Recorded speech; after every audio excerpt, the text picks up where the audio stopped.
So the trailer for Joker Folie Deux was released, and you're probably wondering, what the f does Folie Deux mean? Well, I'm here to tell you.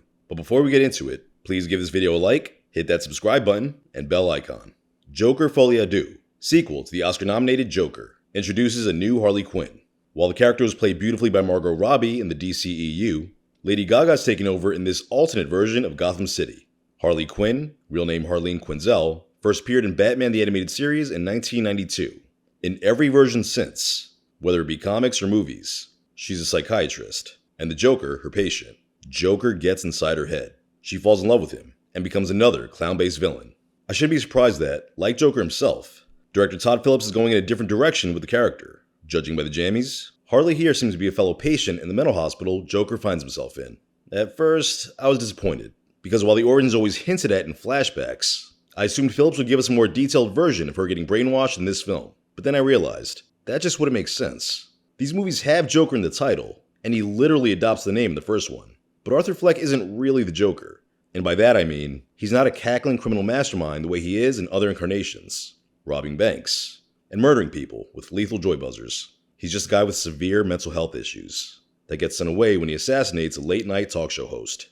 I can't see that tragically depressed figure sadistically manipulating his doctor. Which leads us to the title. Folie Deux is a French term that literally translates to folly of two.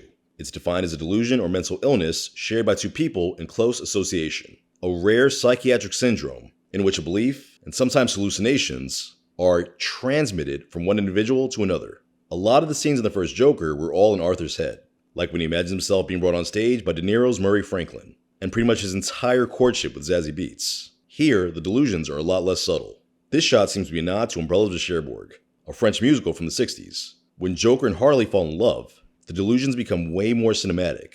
Instead of Joker dancing by himself in front of a dirty mirror, we're transported to a la-la landscape. Gaga's looking like Sharon Stone in Martin Scorsese's Casino in this shot. I'd say coincidence, but OG Joker famously drew inspiration from the filmmaker's Taxi Driver and King of Comedy. So why are the hallucinations getting an upgrade? Well, on the one hand, this movie's budget is 3 times that of the original.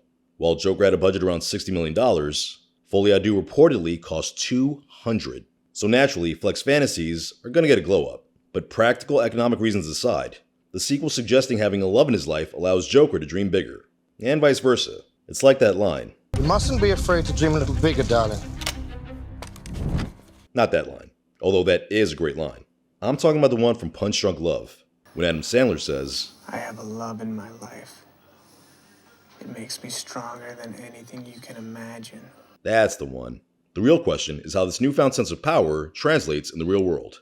By the end of the first film, Joker had killed a handful of people. Does joining forces with Harley mean mass murder for Gotham? Guess we're gonna find out. If you enjoyed this video, please give it a like and subscribe.